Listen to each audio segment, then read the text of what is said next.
வணக்கம். இந்த வாரத்தில மீதி இருக்கிற நாட்கள் நம்ம பாண்டியன் ஸ்டோர்ஸில என்ன நடக்கலாம் அப்படிங்கிற ஒரு ப்ரோமோ இருக்கு. நமக்கு தான் தெரியுமே ஏற்கனவே வந்துட்டு அவங்களுக்கு ஒரு குவார்ட்டர்ஸ் அலாட் பண்ணியிருக்காங்க அப்படிங்கிறது இருக்கு. அந்த குவார்ட்டர்ஸ் வந்து மீனா வந்து எடுத்துக்கிறதுக்கு ஐடியாவே இல்ல அப்படிங்கிறதும் நமக்கு தெரியும். இப்ப என்ன ஆகுதுன்னா வந்துட்டு, இவருக்கு கொஞ்சம் பணம் தேவைப்படுது. ரூ. 1,00,000 5 பணம். அன்னைக்கு எனக்கு இந்த மளிகை கடையில வந்து வழக்கமா வந்துட்டு பைசா டக்குன்னு தேவைப்படும். யாருக்காவது செட்டில் பண்ண வேண்டியிருக்கும். ஆனா நமக்கு செட்டில் பண்ணியிருக்க மாட்டாய்ங்க. அன்னைக்கு டேட்ல இவங்க குடுத்துருவேன் நம்பிக்கிட்டு பண்ணியிருப்போம். ஆனா அன்னைக்கு பார்த்து குடுக்க மாட்டாய்ங்க. இதெல்லாம் வந்துட்டு வழக்கமா இந்த மாதிரி பிசினஸ் பண்றவங்களுக்கு ரொம்ப சாதாரணமான சமாச்சாரம். ஸோ ஒரு ரூ. 1,00,000 இருக்குமா? அப்படின்னு அவர் கேட்குறாரு. கேட்கும்போது வந்துட்டு கோமதி சொல்றாங்க, இல்லங்க ரூ. 62,000 தான் இருக்குது அப்படின்னு சொல்றாங்க.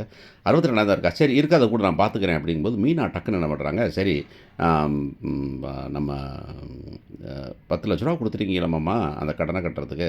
அத நான் ரூ. 1,00,000 தரேனே, அப்புறம் வாங்கிக்கிறேன் அப்படிங்கும்போது, ஏன் என்னத்துக்கு வச்சுக்கிறீங்க?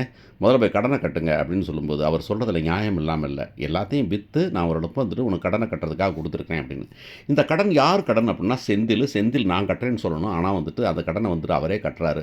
பெத்த பாவத்துக்கு கட்டுற மாரி கட்டுறாருன்னு வச்சுக்கோமே. ஆனா அது அது வந்துட்டு பாண்டியன் நல்லவரு, கெட்டவரு அப்படிங்கிறதெல்லாம் தாண்டி, பாண்டியன் வந்துகிட்டு பிள்ளைக்குரிய கடமைய செஞ்சிருக்கிறாரு அப்படிங்கிறது தான். அவங்க ஏன் கையில வச்சுட்டு இருக்காங்கன்னு தெரியல. ஆனா வந்துட்டு நான் வேண்டாம் அப்படின்னு சொல்லிடுறாரு.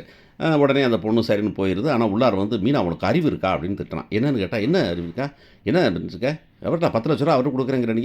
நமக்கு ஃபர்னிச்சர் வாங்க வேண்டாமா? என்னது ஃபர்னிச்சராண்ணா? எதுக்கு ஃபர்னிச்சர் வாங்கணும்? அப்படின்னா, வீடு போறோம்ல, அந்த வீட்டுக்கு வந்து ஃபர்னிச்சர்லாம் வாங்கணும்ல அப்படின்னோனே, அந்த பொண்ணு சொன்னது சூப்பரா இருந்துச்சு. நீங்கலாம் ஒரு மனுஷனா? அப்படின்னு கேள்வி தான். என்ன கேள்வி அப்படின்னாக்கும், ரூ.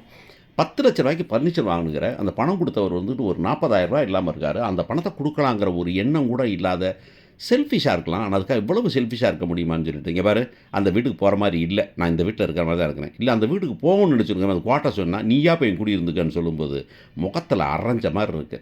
சம்சாரம் மின்சாரம் பார்த்த மாரி இருக்குல்ல? பார்ப்போம்.